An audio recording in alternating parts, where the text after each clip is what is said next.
welcome back to the Welsh Lady ASMR. If you're new here, I usually do videos either whispering or, like today, softly spoken, and I talk about random things, sometimes books, sometimes stories from the top of my head, and sometimes objects, tapping, that sort of thing. The idea is that this channel is a relaxing, kind space where you can come if you're wanting to stop your mind overworking or maybe even just fall asleep. Yes, in a nutshell, this is a relaxing space, I hope. Well, let's get on to today's subject, and it's going to be another book. The ones I do on books seem to be quite popular, and as I love books, I enjoy making videos about them as well. So this book is one I bought just a few weeks ago in a charity shop, and it's aimed for young children, but the concept of it is so lovely, and it's so visual. I thought it would be really nice to do an ASMR video on it. So let's have a look at the book. Isn't it a gorgeous visual treat? Beautiful. And this is the thing I find with books that are aimed at children. For us grown-ups who sometimes get a little overwhelmed and overthink things and, go off on a worry train, I find that children's books can kind of bring you back, kind of helps you relax and switch off, because there's not much effort involved in sort of looking at them, reading them, and the diagrams, obviously aimed for young children, are very visually appealing, and again, for some people, including me, that can be extremely relaxing. So this book is called, it's by the publishers Usborne. I'm not sure if Usborne are still going, but they did in the past children's education books. I remember the name from when my son was little. So it is the Usborne Lift the Flap Questions and Answers, and as stated here, there are over 60 flaps with answers underneath. I bought it for my grandson as well, because he is just a little young to appreciate this at the moment. I suspect he would love ripping all the cardboard inside. He's really happy with his chunky cardboard books at the moment. He's only 15 months old, but when he is a little older, I think he will love this. I paid 99 pence, as I said, from a charity shop, and just looking at the back, I can see it was first published in 2012, and at that time it was £9.99. So yeah, quite an expensive book, and this particular copy has been very well looked after. No scribbles, no tears. Maybe the child who received it didn't really appreciate it, maybe interested in other things, but hey, that's to my benefit because it's in immaculate condition now. And on the back, the little description is, this delightful book explores all kinds of questions that young children ask. Lift the flaps to discover who, what, when, where, how, which, and why. And don't young children love asking millions of questions, and sometimes very bizarre questions, and sometimes if you're a busy parent, it can be very difficult to spend an adequate amount of time answering some of these questions. That's what I found anyway, and far too easy to give a quick dismissive answer. But this book, I think, is wonderful because the answers, whilst they're very simplistic, they're not fully detailed, of course, they're enough, I think, to spark a little bit of imagination in young children and even adults, because I've learned a few facts from this book. So let's take a little look inside, but first of all, let's have a little listen.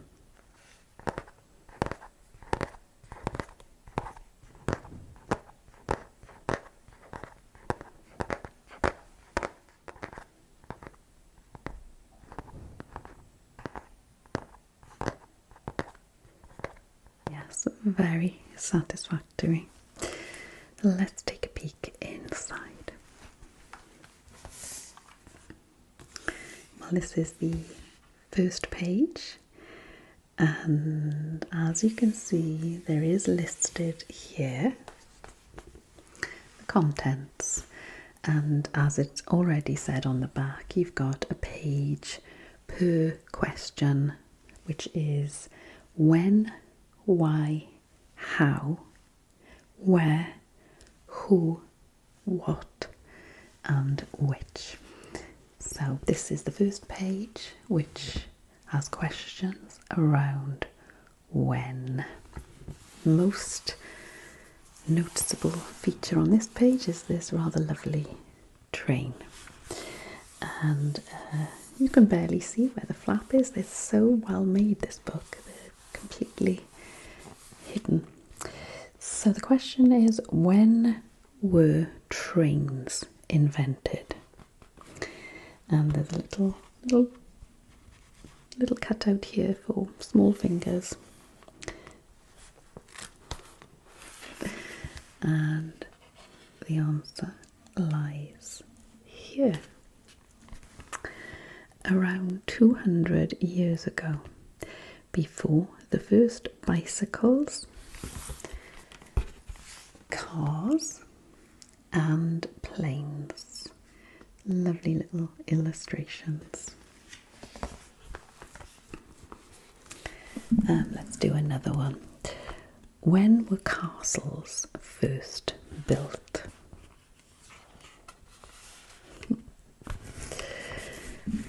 The answer's in two parts. The first ones were built over 1,000 years ago. They were made of wood. A little picture of a wooden castle. The first stone castles were built around 900 years ago. So let's move on to the next page. And this one is all around the question, why?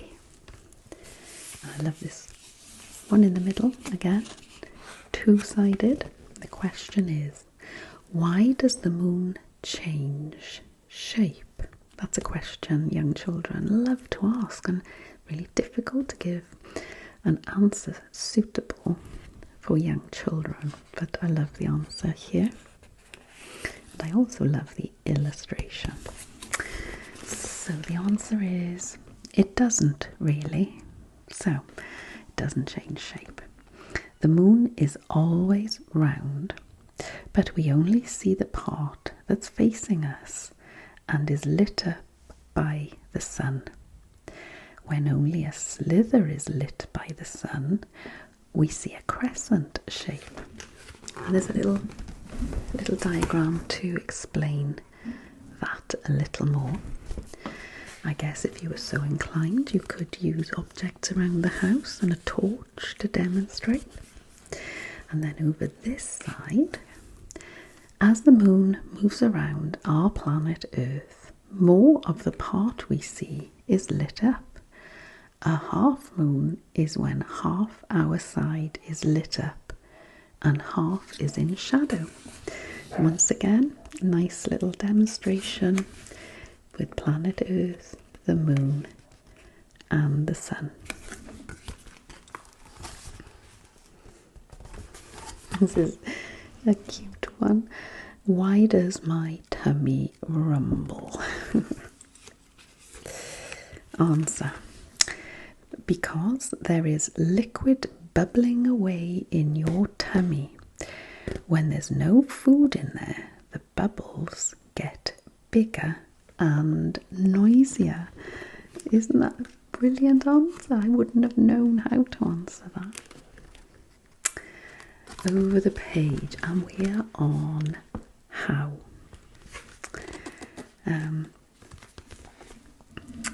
How many hairs are on my head? Would you know? I wouldn't have had a clue. Well, the answer is roughly 100,000. Redheads have the fewest hairs. Blondes have the most.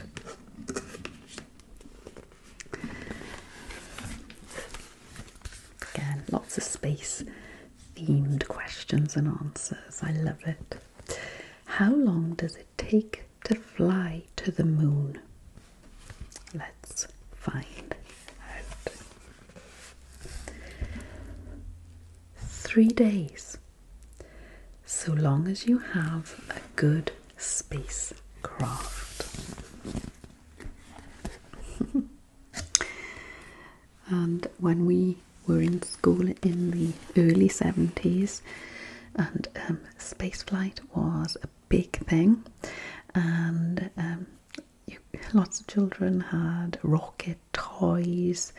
You could buy astronaut suits, and I certainly remember being in primary school and the teacher wheeling in a great big black and white television on a trolley for us all to watch a rocket launch. It was very, very exciting.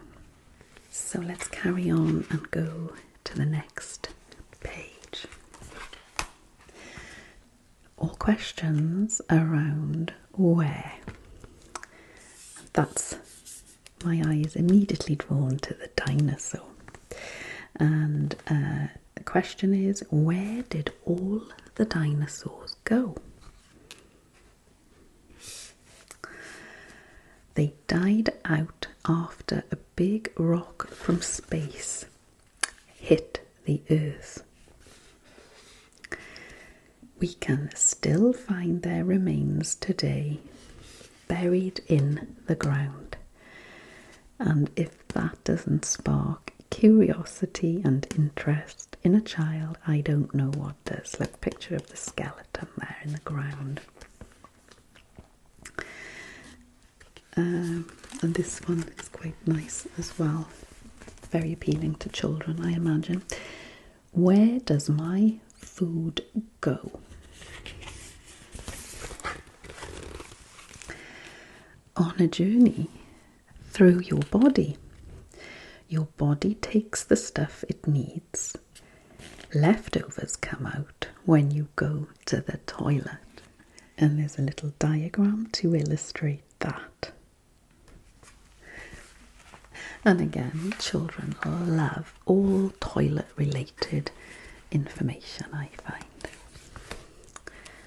And we're on over the page to who.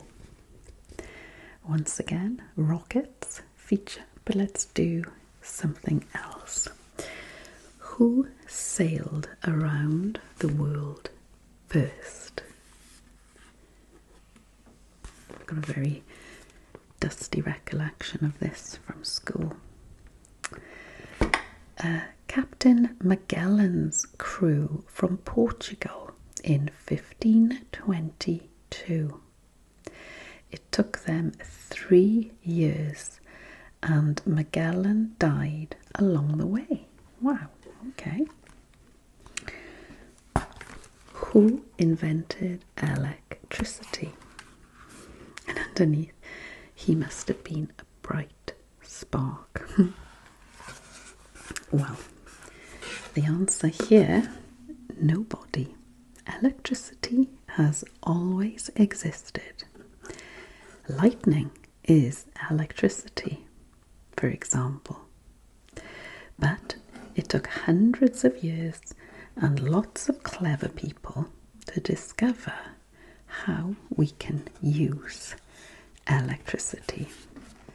Over the page and on to what? What makes a car go?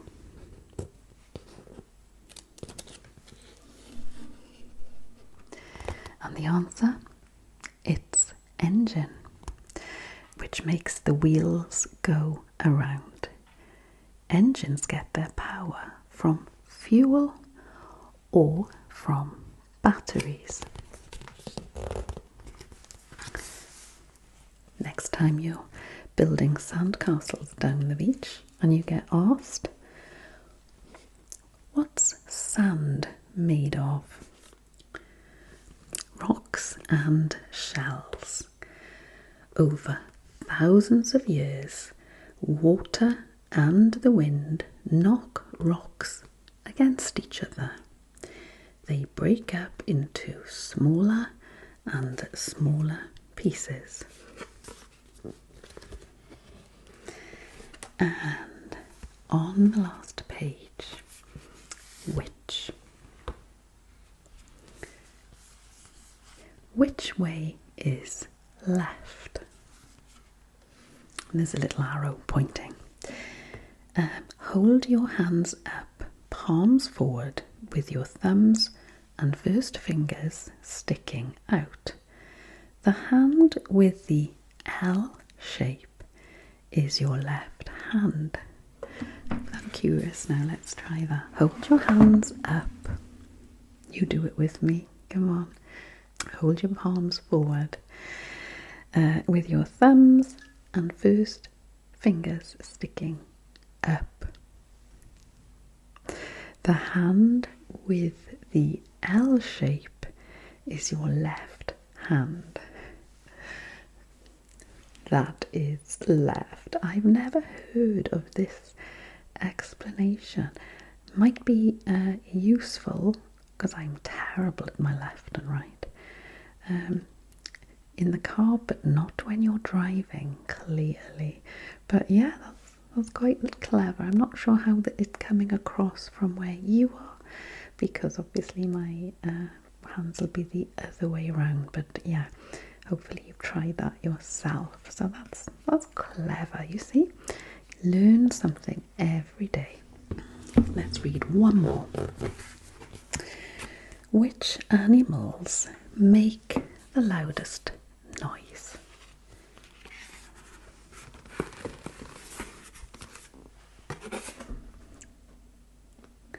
The loudest animal on land is the howler monkey, but the big blue whale makes the loudest noise of all.